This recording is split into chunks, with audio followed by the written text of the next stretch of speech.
live at 6 o'clock p.m. will now come to order. At this time, Clerk Pittman, could you please call the roll? Here.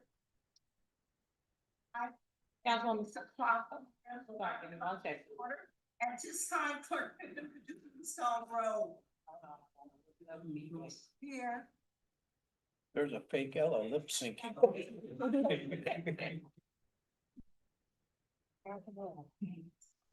Is that?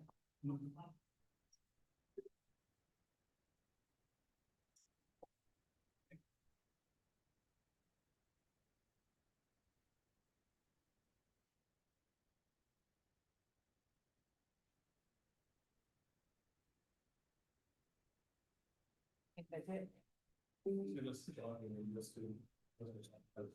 might need the mute poll for those.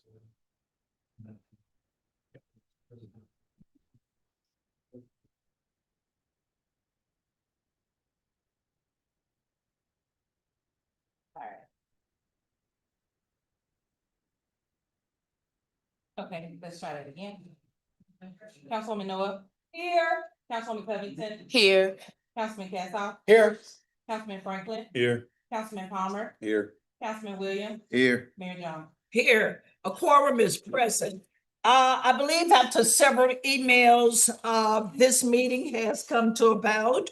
The first item on this new business is official statement to public regarding the incident from the July meeting. Councilman Franklin, you wanted this meeting. I think these are the items that you put on the agenda. Yes, Is that ma'am. not correct? Yes, ma'am. So as an official statement, after talking to the city manager and the police chief, there was no need for an official statement. Do you have anything to add to that? Yes, ma'am.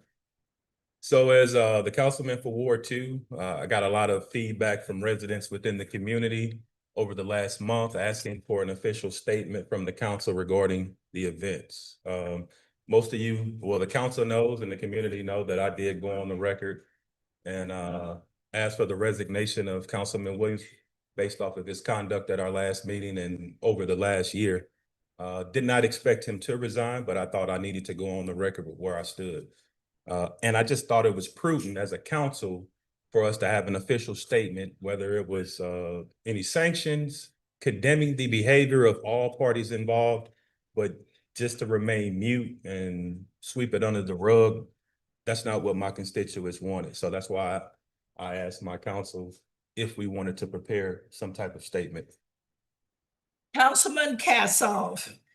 I'm also a counselor from Ward 2, and I talk to residents every day. I hear about potholes. I hear about speed bumps. I haven't had a single person talk to me and say, I'd really like council to make an official statement about what happened at the July meeting. I honestly think that dragging this out and dragging this on is doing nothing but adding more news cycles to the same story. We all know what happened last month. We all know, we all have our opinions about why it happened. There's not going to be any agreement among council in terms of the outcome. My colleague from Ward 2 has called for Mr. Williams to resign. Some of us view Mr. Williams as more of a victim in this situation. So I don't see the point. I think we need to just work together and move on. Councilwoman Noah. I agree. We do need to work together. We definitely need to do that. I will say that I did ask in an email, I asked Councilman Williams to apologize to the community for the simple fact that when he gave the middle finger, he just didn't give it to the person that was intended for. It was to the entire community. And I have had residents call me. I've had people call me from out of town asking, why would he do that? We understand, we all get frustrated, and he's human too. He has every right to get frustrated. I won't take that away from him. However, you still have to control yourself, and it's not okay to give anyone the middle finger because you're upset. So all I'm asking, and he doesn't have to do it, of course, he doesn't have to listen to me, is just for a simple apology to the community so we can move forward. It's not going to hurt to apologize. Thank you. Councilman Franklin, did we move on? So as your councilman, I'll go ahead and I'll apologize to the community at large on behalf of this council. And I'm doing that because what I saw and what I've been getting the feedback is we all embarrass the city and specifically Black people in this city. You know, when people see us from outside, they see a council that's majority African-American. They see a community that's majority African-American. And what they saw on the news media, on YouTube, was that, hey, you see what happens when you put them in positions of authority, of leadership, they can't work together, you know, and you get chaos. And so personally, I was embarrassed and I stepped out of line as well. It wasn't captured on tape, but I had a back and forth with one of my fellow council members after the meeting had ended, which actually is a violation of our code of conduct as elected officials. So I believe in accountability, not just for my opponents, but also for myself and those that support me. So I will apologize on behalf of this entire council, and I'm dedicated to us doing better and working as a unit and following the rules that we have in place, not just for the community, but for elected officials as well. That's all I got. Well, now you have a part B, potential consequences of actions of council and residents. Okay. So I floated the idea to council about amending the code of conduct for well, basically, so our code of conduct currently addresses the behavior of residents when you guys come to these meetings. And so I thought it might be prudent to have something that prevents police intervention. You know, if you all watched the Wesley Bell Town Hall last week, you saw a lot of chaos.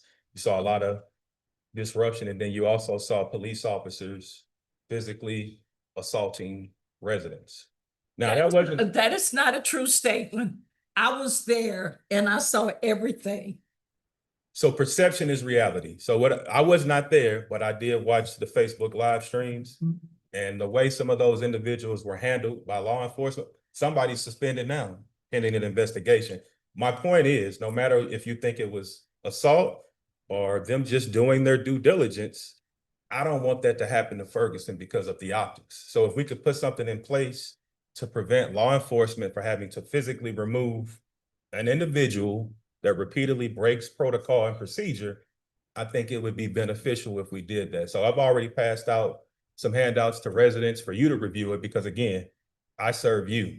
If you think it's a good idea, if you think there's a better way, you know, read over it, review it, share that information with us. We've actually gotten some good ideas that were submitted to council over the last month of ways we can do better when we have unruly situations. But so that's kind of where I lie on that. I don't want police intervention, and that should be the last resort. It shouldn't be the go-to when someone doesn't. We're all adults. It's not the mayor's job to have self-control over your individuals, including the council. We should give her the same respect we would want for ourselves. And when she tells us to stand down, we should do that. And so I don't know, you get a lot of blame, Mayor, for everything that happens in these meetings. And I just think this potential amendment to our code of conduct can relieve some of that stress that you have on your shoulders as well. City manager, after you, I will speak. City manager. Yeah, I noticed one of the suggestions was to have the assistant city manager to come in and help settle things down. The thing I have an issue with is Dave is not, or myself, have not had that de-escalation training to the extent of police. Now, that doesn't mean that we can't get it, but in reality, the police have been trained in de-escalation, and that's one of the things that consent decree, and I believe they can do that job very well. In addition to that, during the protests right after the fatal shooting of Michael Brown, this council chambers had become a hellhole. Nobody wanted to be in this chambers. So the council at that time was forced to put in a meeting decorum bill. And in that bill, it says, if anyone gets out of hand or unruly, the police will come up and escort them out. The reason why I have not enforced that bill, because I have been trying to give people an opportunity to act their age and not act like we are in high school. On several occasions in February, over at the community center, there were some words passed between a council person and a resident, and all of a sudden the council person was the one who was at fault, and the council person really was not the one who was at fault. All this has been adding up, and that bill is already in place. When you hear the gavel, point of order, your name is called, you persistent on moving and talking when you don't respect the gavel, it becomes the mayor's responsibility to talk to the city manager. The council cannot direct staff. We can only direct who we hire. That is the city manager and the city clerk. The mayor will direct the city manager to direct his staff to have somebody move. No, they don't put their hands on you. If there is a problem, we always have mediation. Ferguson pays for mediation. If you feel like you have a grievance or you dislike somebody, you can always call the mayor or the city manager and we will have mediation for you. The code of conduct, as it is written, that is a bill, has been followed to the law. Some people says that David and whomever needs to be impeached. Our charter, the law, does not state for an impeachment. The only law that we can follow at this time is a recall. We will not do a recall. Citizens can do a recall, but what grounds? Because somebody got mad or somebody did this? That's not moral turpitude to recall Councilman Williams. The law is being followed to the T. If you want to read this, I done my due diligence. I called Councilman David and we talked. That's what the law says. We do not have any place in the charter to reprimand. Only we can recall, and there are no grounds to recall Councilman David. Yes, his actions are unexcusable. However, it takes two. He didn't argue by himself. He didn't even start the argument. A person said something out of turn. When the charter provides that in a meeting, we have public comments. Anybody who signs up for public comments has an opportunity to stand at that podium for 3 minutes, say what you got to say, and move. The council has been instructed ever since I've been on council from 2015 not to go back and forth when a person comes up for public comments. The charter provides that council has a miscellaneous. They have the right to speak during a miscellaneous. When that person is speaking during miscellaneous, the council person, just like they gave the person who was standing up there for 3 minutes, the amount of respect, every council member up here is due the same amount of respect. Is their emotions high? Emotions run high. Everybody don't control their emotions like me. I do understand that. But to get on Facebook and dog each other out, That's high school.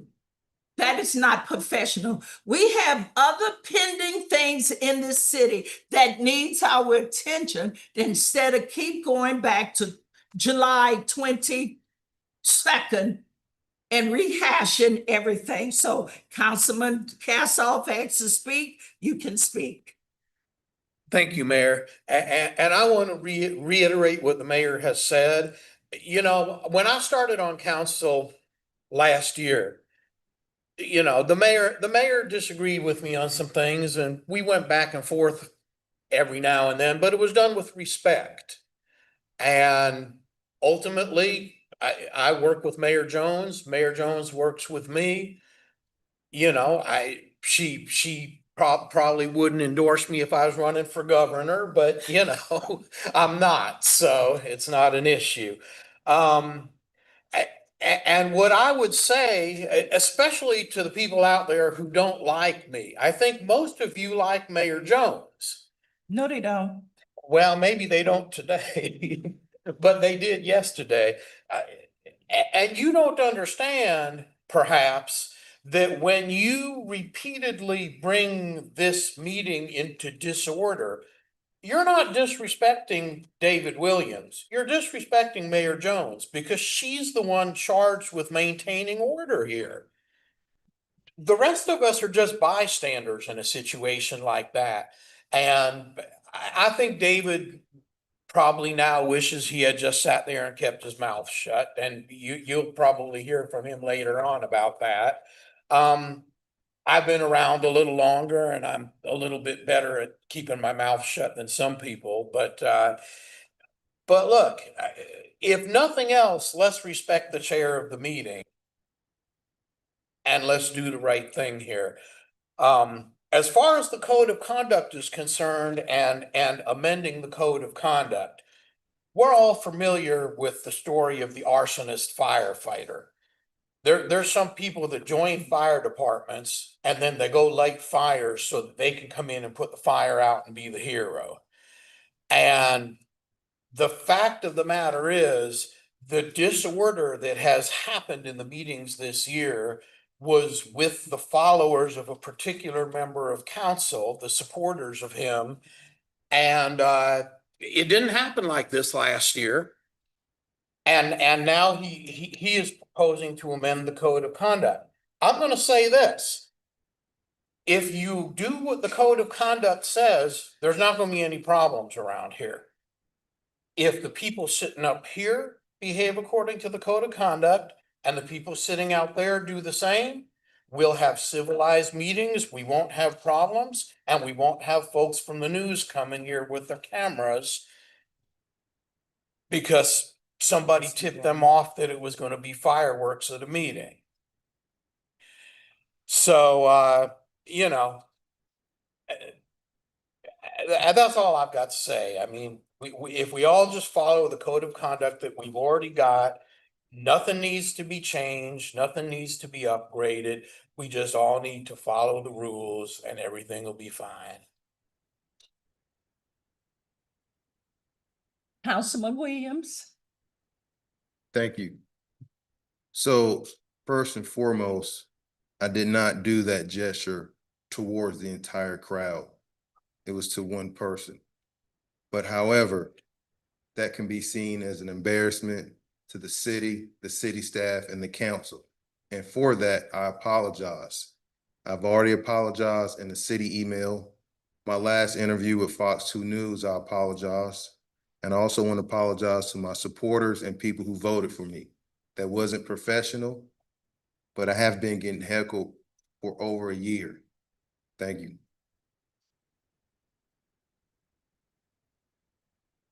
Councilman Franklin? Yes, ma'am. So I just wanted to provide some clarity as to what Councilman Cassoff said about 2025.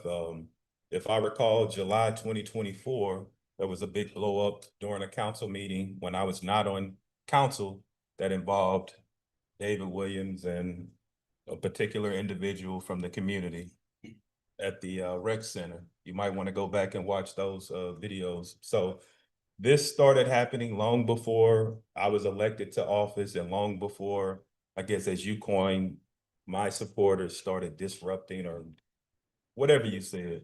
The reality is, and my perspective currently, as it relates to the code of conduct for elected officials, which is separate from the code of conduct in our ordinances, we're in violation of page 6, page 10. It's clear as day. We're supposed to be professional at all times. No profanity, no speaking out of turn. That's with the public, with each other, and when we represent the city. So we are not following this thing by the letter of the law. And this will be my last statement. If we expect our residents to follow our rules, we have to follow them and set the example for the community at large. So it's cool to say, if we just follow the rules, everything will be fine. We have to actually live what we're speaking. And then the residents, in my opinion, will fall in line. But we can't just be dismissive and say, we're doing our job, when clearly, if you read this thing, we have not been doing that.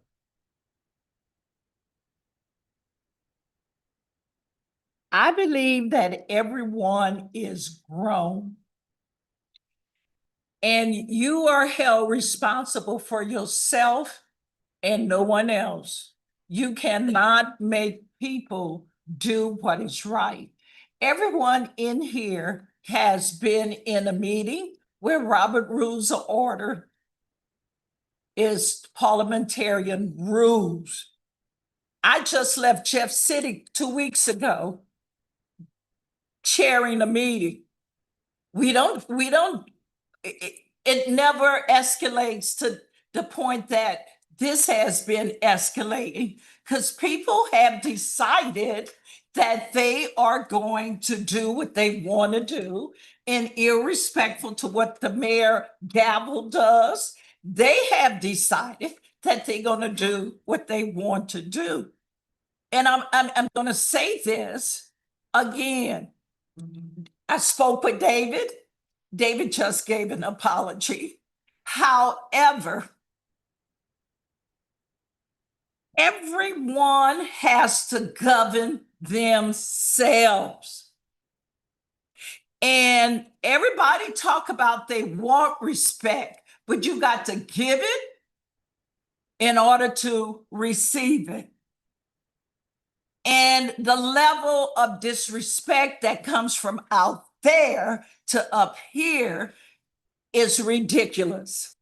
And I've been sitting here since 2015, and I have the most institutional knowledge of anyone sitting here.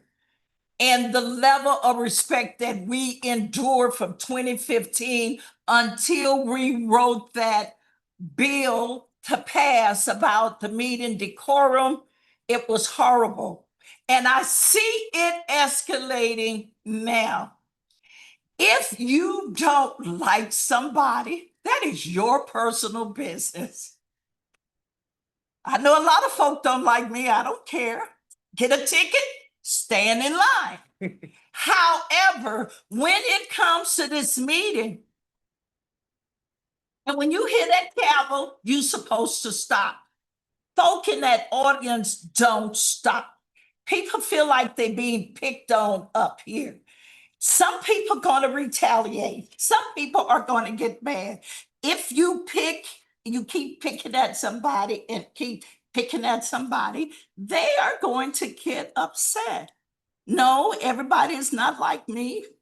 I don't care what you say about me, Facebook and all. However, you cannot expect somebody to allow another person come up here and constantly badger them and say that nobody is following the code of ethics. I follow it. I do what the law required me to do. When I took an oath, the oath was to be the leader of this city and do what's necessary for this city. I can't make nobody else live up to their oath. That is an individual thing. But residents has a responsibility also. So how long do we have to endure? Is my question. If you want to feel like the council need to do something, then the audience they need to be able to do something too. It takes two. It takes two.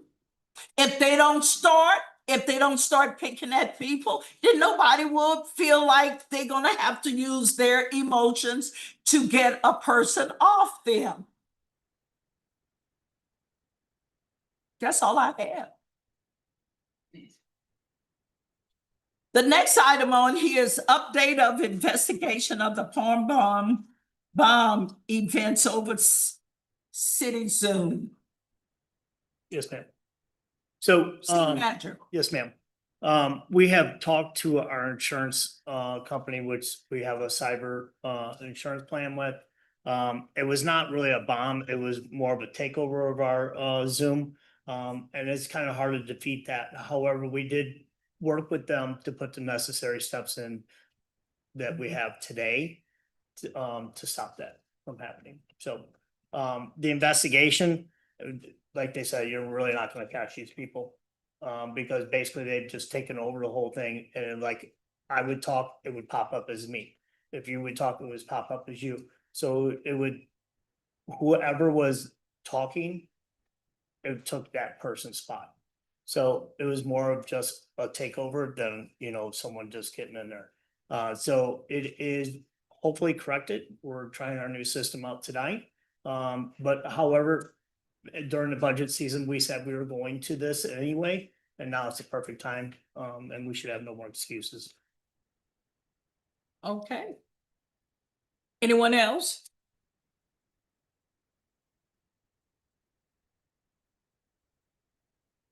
Any questions? Councilwoman Noah?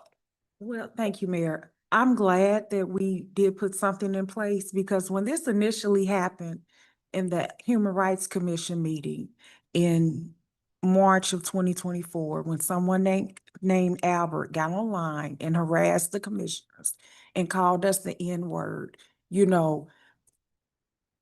and I know we can't go backwards, but again, I'm just thankful that something is in place now because that was disturbing, and our meeting was hacked back then. But I'm glad that something is in place now. So that means that for community meetings, there won't be any more Zoom access through the city. Yeah, so I'll let Octavia answer some of this. She really worked mostly on this. And so she has the whole plan. She'd probably tell everyone, more or less. So to answer your question, no. So for neighborhood associations, we used to offer Zoom access. But a lot of times you don't have staff there. So no, we no longer provide Zoom access for neighborhood associations or any community type event or something like that. Unless there is a dedicated staff, that'll be there for each and every one of them. However, like boards and commissions, we will have our Zoom, correct, Octavia? So we have it available for boards and commissions for those that need it. But again, it's only for meetings that staff will be in attendance to. Yep. So Okay. some of our board and commission meetings don't actually, meet via Zoom. So, it's not a problem for them. Councilman Cassoff?